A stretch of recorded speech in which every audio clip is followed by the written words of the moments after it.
Allora, ascolta, non ti ho messo le olive alla scolana e il prosciutto, ti ho messo del formaggio e della patata raccogliata in quel forno, va bene? Ciao tesoro, buona giornata.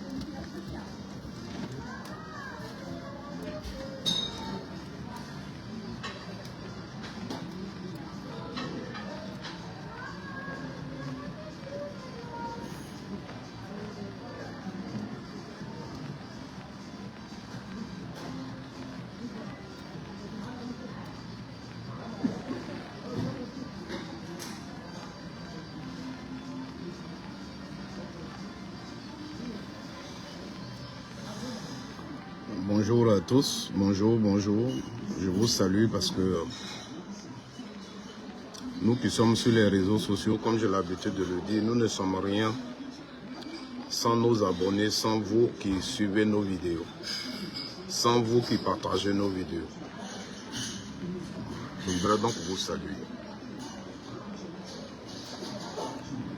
Je vais juste faire une petite vidéo encore pour parler à mon aîné Charles Blé Goudé.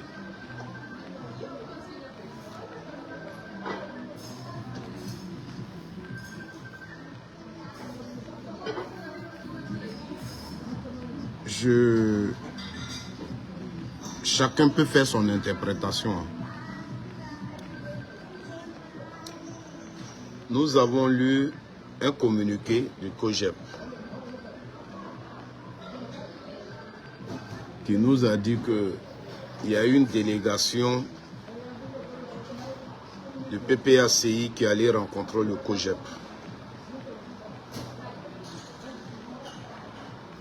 Quand j'ai vu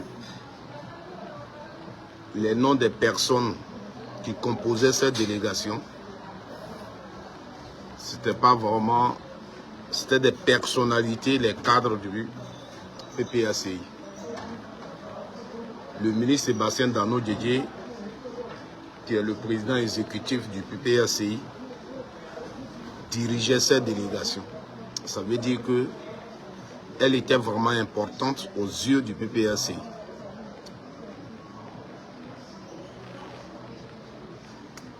Juste après cette annonce du COJEP, nous voyons la publication du président du CODEF, Charles Blé Goudé, qui nous avait déjà fait un proverbe.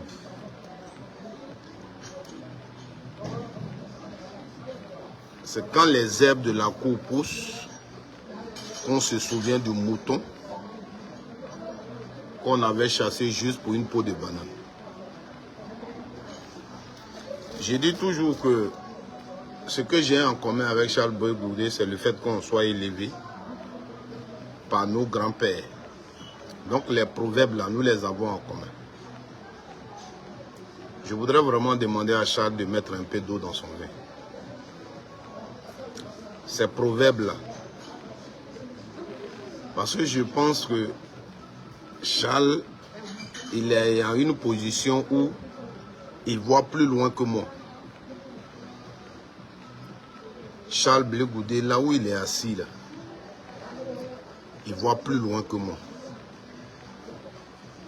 Donc s'il voit plus loin que moi, il voit la Côte d'Ivoire, il sait où la Côte d'Ivoire se trouve actuellement. Et lui-même, depuis qu'il est quitté en prison, tout ce qu'il pouvait faire pour avoir l'amour de qui que ce soit, il a fait. Si jusqu'à aujourd'hui rien n'a changé, il faut qu'il sache que rien ne peut changer. Parce que souvent ton papa, il te laisse. Tu fais des choses et puis tu regardes et puis tu laisses. Parce qu'il sait que où tu vas là, tu ne peux pas arriver. Et à un moment maintenant, il dit, viens. Parce qu'il sait que toi, l'orgueil va faire, tu ne vas pas venir vers lui.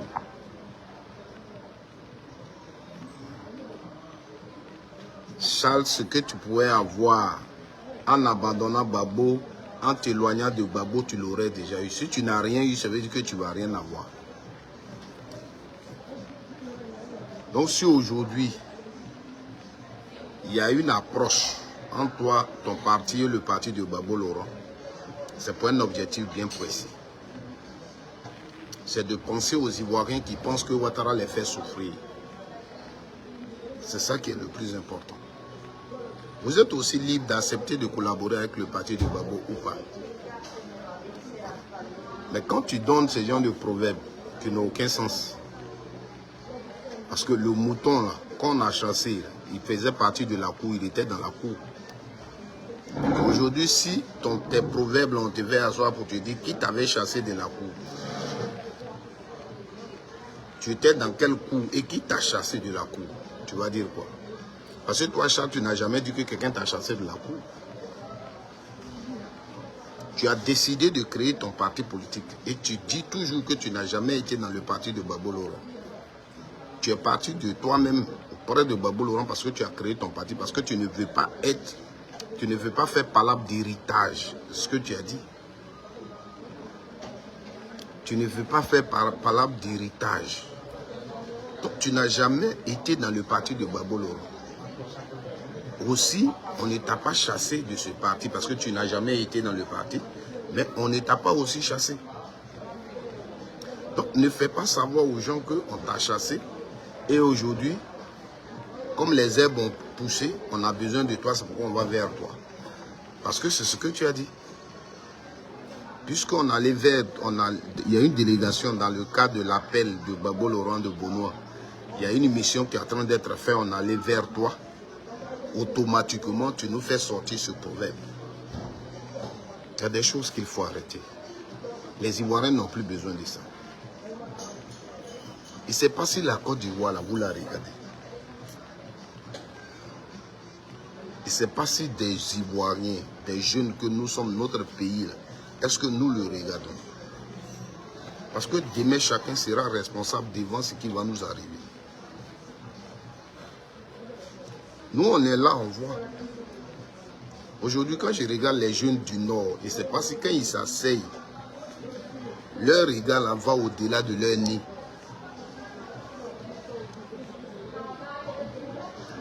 Est-ce que quand vous vous asseyez, vous qui dites que vous êtes du Nord, là, quand vous vous asseyez, vous les jeunes du Nord, vous qui avez le Nord, à part le Nord, vous savez que vos villages sont là-bas, vous n'avez rien. Est-ce que vous voyez ce qui se passe? Demain, ce qui va se lever au Nord et puis toucher toute la Côte d'Ivoire, est-ce que vous voyez ça? Est-ce que vous voyez la Côte d'Ivoire? Est-ce que vous voyez? Est-ce que vous voyez la Côte d'Ivoire? Est-ce que vous, les Ivoiriens, vous tenez la Côte d'Ivoire? Est-ce que vous pensez que vous tenez la Côte d'Ivoire? Est-ce que vous pensez que vous maîtrisez la Côte d'Ivoire? Vous avez les yeux fixés sur ce qui brille qu'on vous montre. Est-ce que vous pensez que vous avez la Côte d'Ivoire? Est-ce que vous le pensez? Parce que demain, tout ce que vous écrivez, nous autres on enregistre, tout ce que vous faites on enregistre. Parce que nous on sait ce qu'on voit. Nous là, on n'est pas aveugles. On aime tellement notre pays là qu'on sait ce qu'on voit et on sait ce qui se fait. Voilà. Vous comprenez? On sait ce qui se fait. Quand Gbagbo Laurent s'assoit et puis vous appelle au rassemblement, ne voyez pas Gbagbo Laurent. Ne voyez pas Gbagbo Laurent. Hier, vous vous êtes retrouvés à la maison du PDCI hier. Vous avez dit c'est Mme Babou qui a demandé. C'est Mme Simone qui a demandé, non? Le PPACI était là-bas. Le PPACI n'a pas boudé ça. Dans la signature, là, il y a un représentant du PPACI.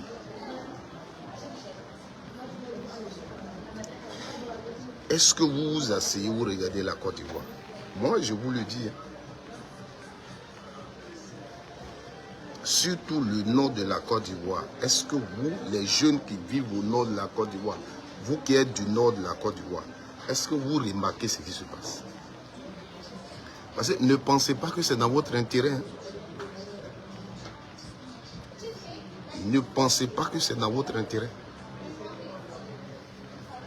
Aujourd'hui, les gens, le fait qu'ils dominent la Côte d'Ivoire, ils ont la Côte d'Ivoire.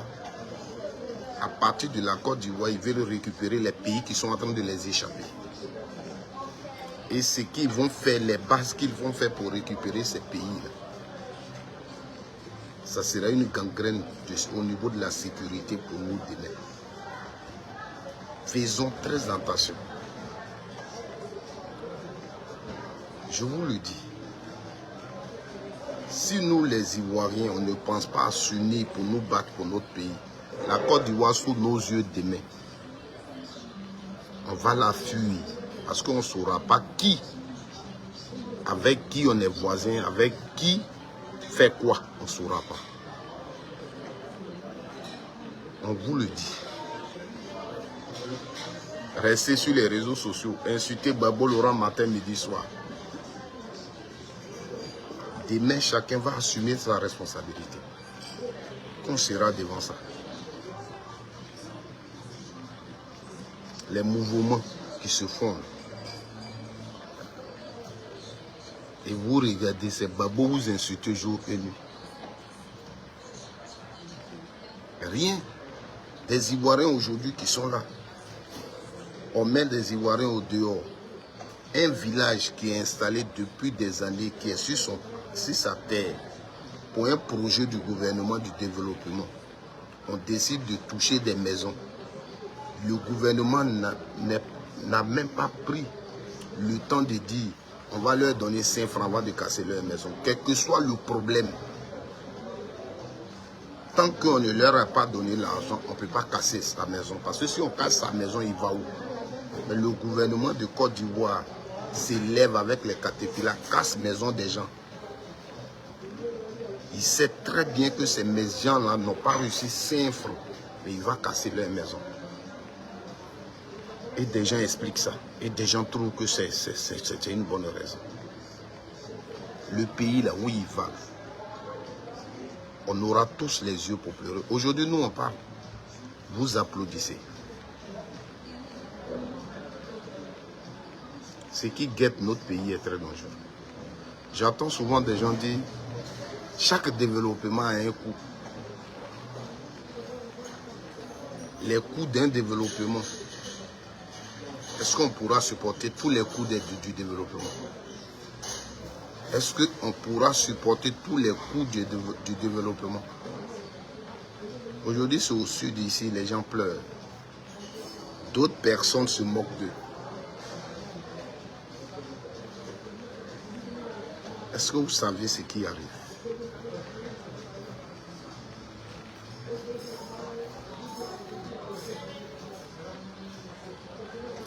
Une fois, je faisais vidéo depuis longtemps, j'ai demandé au chef, aujourd'hui dans chaque village, on a des problèmes de chefferie. Dans nos villages, l'autorité n'est pas vraiment établie. Dans nos villages, l'autorité n'est pas établie.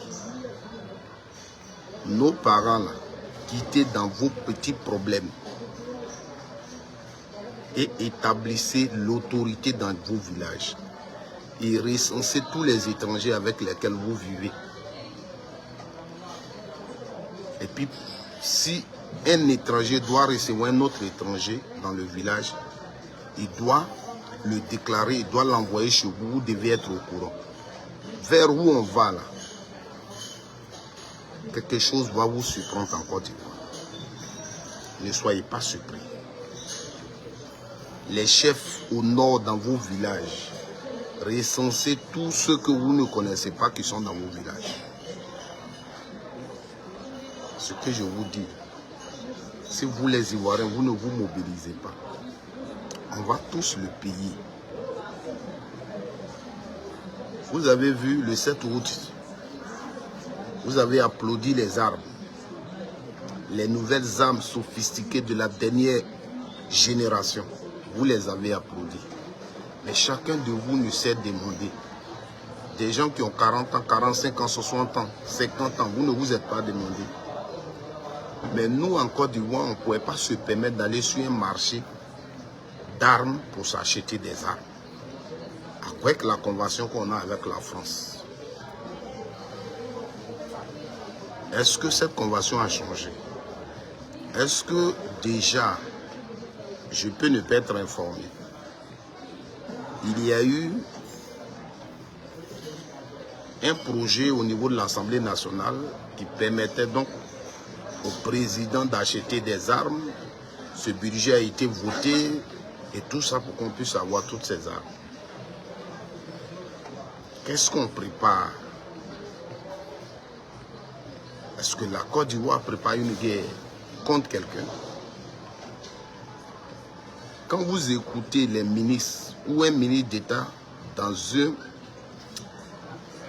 un meeting est obligé de dire aux populations que les armes que le président a achetées là, ce n'est pas pour tuer les Ivoiriens, ça veut déjà dire qu'il y a quelque chose. Parce qu'on n'a pas besoin de le dire. La Côte d'Ivoire ne peut pas payer les armes pour tuer ses enfants. Donc si on est obligé d'expliquer aux Ivoiriens que les armes là, ce n'est pas pour vous tuer, c'est qu'il y a quelque chose. Ivoiriens, Ivoiriennes, asseyez-vous, regardez votre pays et comprenez certains gestes sans même qu'on vous le dise. C'est là que l'union est importante pour nous. Celui qui appelle à l'union, on ne peut pas se moquer de lui. Et quand vous êtes dans une famille, quand on veut s'unir, c'est toujours vers le Père qu'on s'en va. Donc, quand tu as fait, vous avez fait le communiqué pour dire que vous avez reçu une délégation du PPACI et que le lendemain, tu mets un tel proverbe sur ta page. Tu veux qu'on l'explique comment? On t'a chassé de la cour et aujourd'hui, comme l'herbe a poussé dans la cour, on a besoin de toi. Charles, il faut t'asseoir, il faut regarder la Côte d'Ivoire profondément. Ta place n'est pas ailleurs que le côté où Gbagbo se trouve. Parce que tu le veux ou pas, celui qui tue Gbagbo va te tuer. Celui qui prépare Gbagbo va te préparer. Celui qui chasse Gbagbo va te chasser. Quels que soient tes beaux discours, Charles Blé Goudé, quels que soient tes beaux discours, il ne faut jamais penser qu'on peut te donner un fauteuil avec l'or dessus pendant qu'on donne un fauteuil à Gbagbo où on met les pointes. Il ne faut jamais penser à ça. S'ils te le disent, ils te mentent. Ceux-là, ils ne peuvent rien te donner. Même si Ouattara te promet, mais ceux qui sont à côté de Ouattara, derrière Ouattara, ne peuvent jamais permettre que toi, Blé Goudé, tu aies de l'exploit pendant que Ouattara est au pouvoir. Jamais. Ça fait combien d'années que tu es sorti de prison, tu es encore dit? Quand tu es quitté, Gbagbo était au pouvoir et tu es quitté en Angleterre et tu es venu, il faut comparer.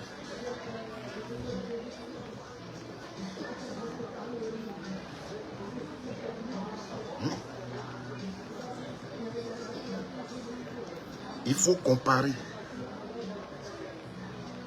Charles, on fait bouche, on parle. Comme j'ai l'habitude de le dire, je répondais à Rachel Crasso un jour qui m'avait insulté et puis je lui dis, Côte d'Ivoire, vous voyez, faites tout ce que vous voulez. Mais demain, on va dire Côte d'Ivoire, il y a problème. La personne qui me poursuit va te poursuivre, Rachel Crasso. Aujourd'hui, il faut t'asseoir, faire tout ce que tu veux. J'ai dit la même chose à Zassot Dabrou Patrick. J'ai dit la même chose à Koukounion. Moi, là, si demain en Côte d'Ivoire, là, on dit il y a problème, et puis les gens qui me poursuivent, me chassent, là, Rachel Crasso, ils vont te croiser, il ne faut pas penser qu'ils vont te dépasser. Ils vont te chasser aussi. Ça, c'est clair. Je ne dis pas que vous ne pouvez pas avoir vos positions. Mais dans la position politique qu'on a là, on n'est pas obligé d'insulter ses frères, on n'est pas obligé de dénigrer des gens. Parce qu'au-delà de la politique, ceux-là sont tes parents. On ne montre pas son village avec sa main gauche. Est-ce que vous regardez la Côte d'Ivoire? Est-ce que vous observez? Est-ce que vous avez les yeux que nous avons?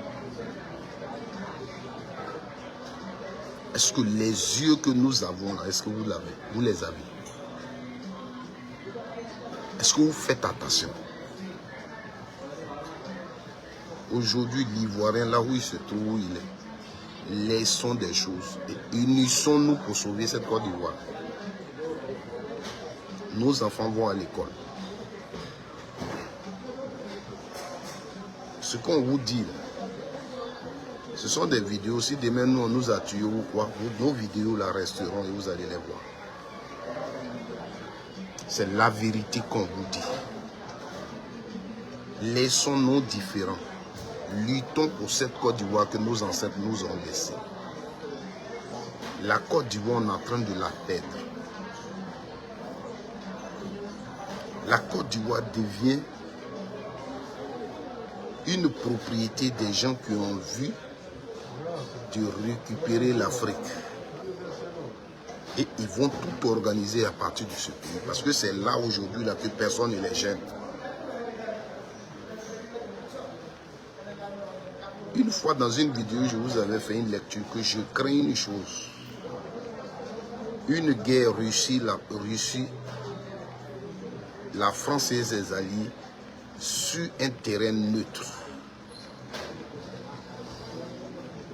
C'est-à-dire, je crains une guerre. La Russie, la France et ses alliés sur un terrain neutre en Afrique.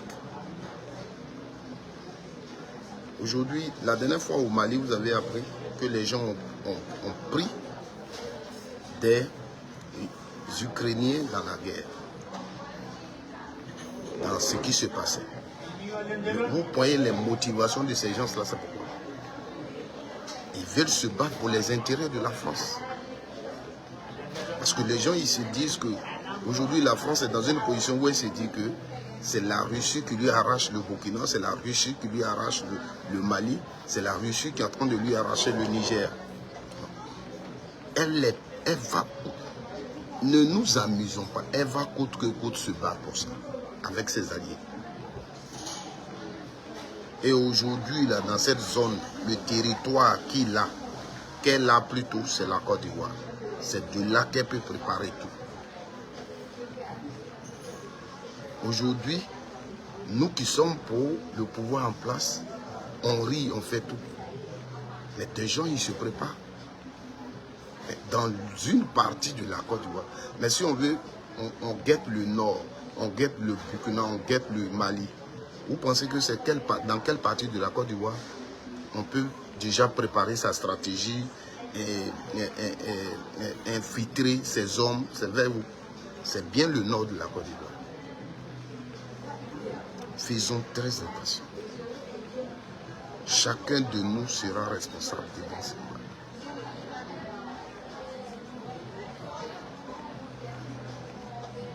On est là, on insulte, on fait ceci. Notre Côte d'Ivoire, unissons-nous. Parce qu'aujourd'hui, les gens qui sont là, tout ce qui les intéresse, ce sont les intérêts. On va dire, ils ont fait pont. On va dire, ils ont fait ceci. Mais la vie même de l'Ivoirien ne l'intéresse pas. Quand vous attendez, par exemple, le remboursement des personnes qui ont souscrit au projet des logements sociaux, ça veut dire que c'est un échec. Quand aujourd'hui le gouvernement parle de rembourser ceux qui ont souscrit au projet des logements sociaux, ça veut dire que c'est un échec. L'avenir même des Ivoiriens, on leur a promis, on a chanté. Qu'est-ce qu'ils gagnent? C'est les logements sociaux là qui étaient ce que l'Ivoirien va gagner. Qu'est-ce qu'on gagne? Vous voyez, le travail. Nous autres, on est au PPACI, vous pouvez nous insulter. Mais c'est le parti qui est en train de révolutionner la politique, comme Gbagbo l'a été toujours. Vous voyez le travail que la jeune dame, là, avocate, là, elle a commencé. C'est ce qu'on appelle la politique. Quand des gens font la politique avec des arguments, c'est de déconstruire son adversaire.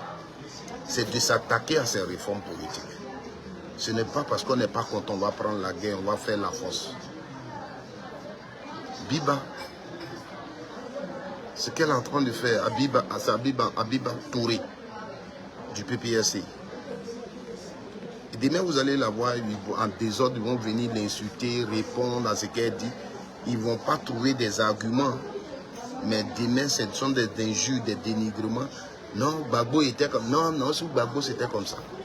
Mais le mensonge qu'elle relève là, il ne peut pas apporter des arguments pour dire non, ça l'est comme ça, parce que comme ça, ou bien oui, tu as raison, oui, comme ça. Mais demain, c'est Gbagbo, ils vont se lever. C'est dénigrer Gbagbo, c'est ce qui sera des éléments de réponse avec ça. Voici comment se fait la politique dans un pays moderne. C'est ce qu'on est en train de faire, nous, au PPRC. Déconstruire vos mensonges, s'attaquer à vos réformes politiques. C'est ça, la communication. Sans le mensonge. Vous allez passer tout le temps dénigrer des gens. Parler de la vie privée des gens.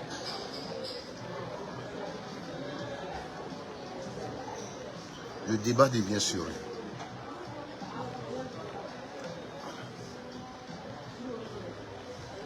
Je le répète.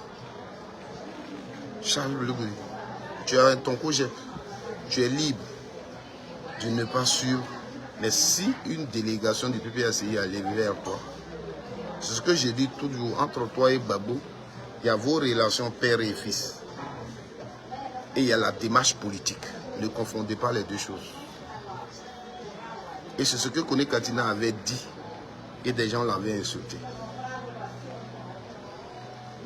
Charles Blegoudi a créé un parti politique. Désormais, s'il y a des approches, ce sont des approches politiques. Si pour un objectif bien donné, on veut faire route ensemble, on fait route ensemble. Mais il faut reconnaître qu'il y a l'autre à son parti et l'autre à son parti. Tu es quitté en prison, tu es venu en Côte d'Ivoire. Tu voyages, tu fais ce que tu as envie de faire. Mais les gens là, ils ont fait quoi? Rien. Ils ne t'ont même pas gracié.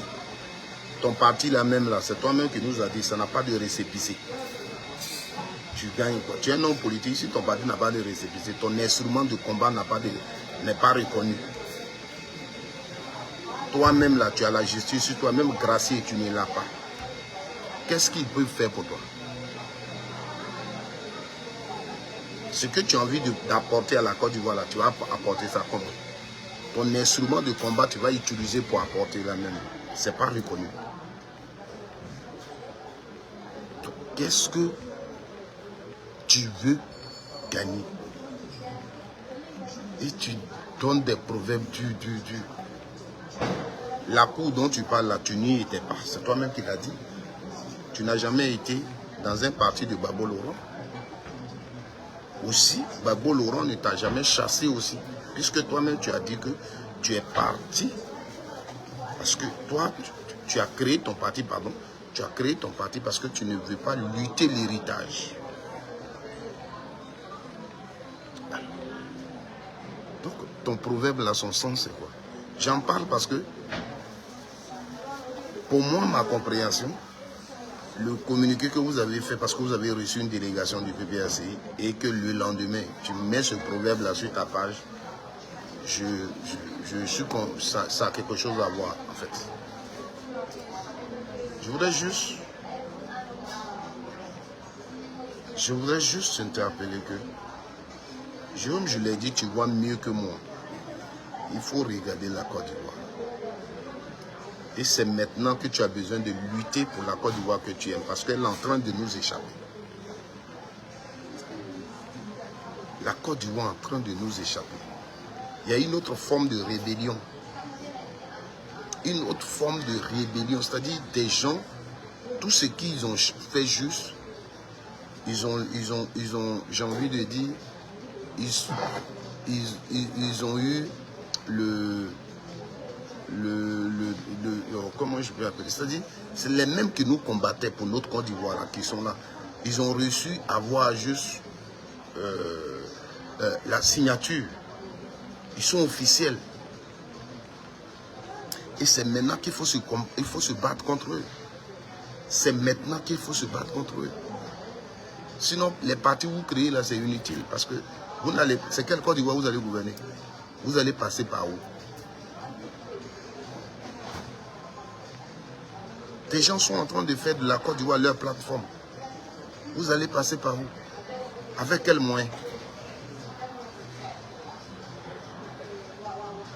Et on est là, nous qui n'avons même, nous qui ne sommes rien, on voit. Mais vous, c'est vous qui ne voyez pas. Nous qui ne sommes rien, on n'a rien. On n'est rien en Côte d'Ivoire, on est assis, on voit les choses. Et les Français là même, ils ne cachent pas, ils s'asseyent sur des plateaux et ils le déclarent. Ils se préparent pour récupérer l'Afrique. Parce que s'ils perdent l'Afrique là, ils ne sont rien. Et on l'attend. Et là où nous, on va aussi se préparer. On a peur pour s'engager, pour s'unir, pour lutter pour notre Afrique, pour lutter pour notre Côte d'Ivoire.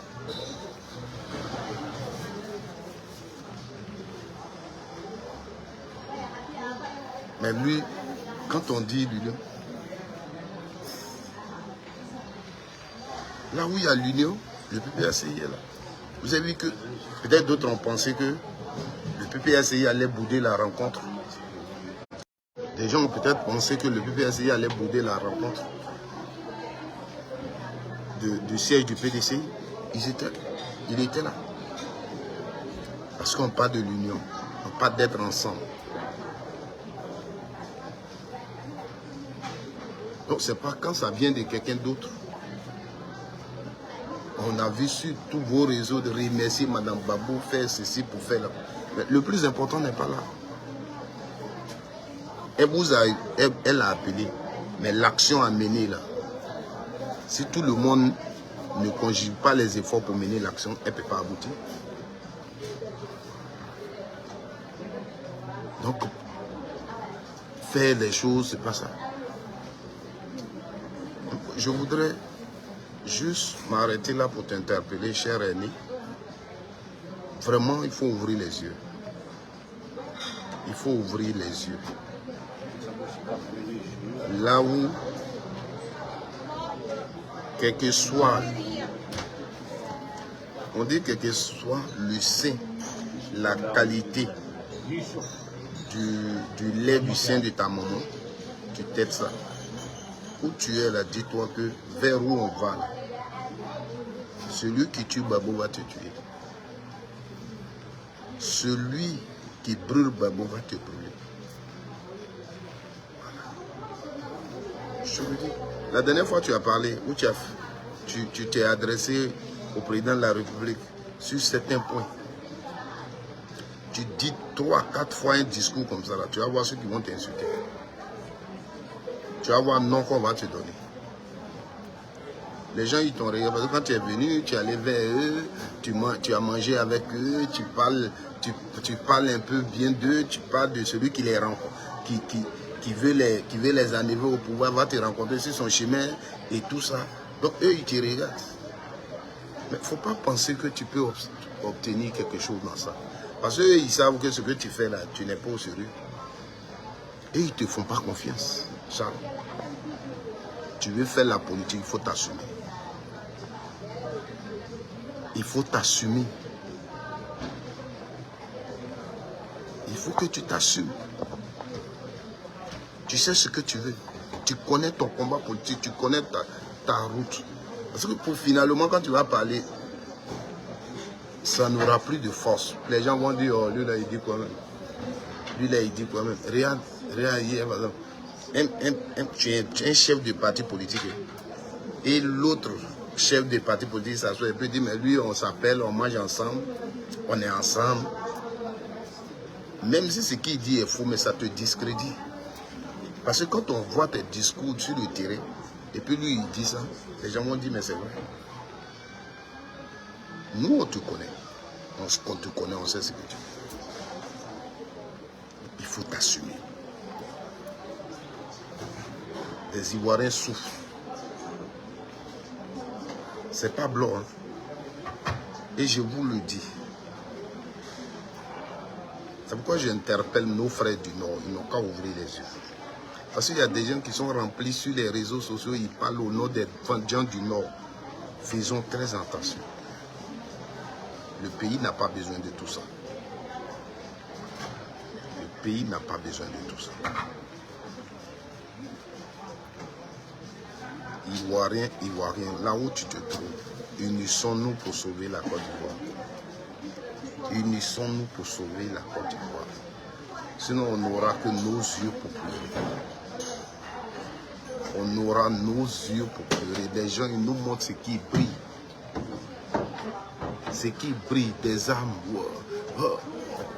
Voilà, on a montré âme. Normalement, si les Ivoiriens étaient fiers de leur pays, est-ce qu'on est obligé de leur dire âme là, c'est pas pour tuer. Ils ont montré même des âmes. Aucun Ivoirien n'est fier de ça. Tout ce que vous faites, les Ivoiriens ne sont pas fiers de ça. Tous ceux qui crient sur les réseaux sociaux, c'est honteux. Aujourd'hui, on regarde la Côte d'Ivoire, on sait que les Ivoiriens ont un problème. Ils ont peur. Malgré tout ce qui se fait, l'Ivoirien n'est même pas fier. Il y a un problème. C'était juste pour te dire ça. Que ton proverbe là, que j'ai vu encore qui a refait surface là, on n'avait pas besoin de ça. Parce qu'aujourd'hui, l'élan qu'on est en train de prendre là, la sagesse n'aurait pas voulu que tu ramènes ce proverbe là. En tout cas, si moi j'étais autour de toi, que j'étais ton conseiller, j'allais te dire non. Parce que si tu mets ce proverbe là, on va dire que c'est parce que PPACI est venu vers toi et que tu mets ce proverbe. Donc il ne faut pas le mettre. Or, toi, en âme et conscience, tu sais que ici on est en politique. Tu n'as jamais fait partie du parti politique de Gbagbo Laurent. On ne t'a jamais chassé aussi du parti politique de Gbagbo Laurent. Donc, ce proverbe-là, où est son utilité? Tu vas le mettre pourquoi? Pour te ridiculiser. Et tu t'envoies, tu es en basin blanc, tu fais le proverbe et tu fais photo, tu mets. Pendant à la veille, là, tu avais reçu, ton parti a eu séance de travail avec le PPAC. Et vous dites qu'il n'y a pas de problème quand vous parlez comme ça. On est tous des enfants, chacun a eu son grand-père. Chacun a eu son grand-père. Il ne faut pas attendre de dire Babou imbécile pour qu'on sache que tu l'as insulté. Non. Celui qui n'a pas vu le proverbe peut aller sur sa page, Bleu Goudé officiel. Il a un basin blanc et puis il a ramené ce proverbe qu'il avait donné depuis longtemps. C'est pourquoi j'ai fait ce commentaire. Parce que souvent, quand on parle, vous ne comprenez pas et puis vous parlez. Que Dieu vous bénisse. Ciao.